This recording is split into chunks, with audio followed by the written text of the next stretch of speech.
ఏ బాటైనా పర్వాలేదంట, సమయంతో సాగటమే మన సింపుల్ సిద్ధాంతం.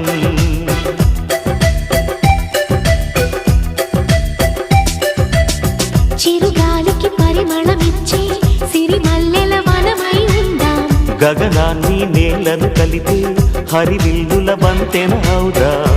ఆనందం అంటే అర్థం మనమందా, ప్రతి పూట పాటై సాగే హుషారు సరిగమలో.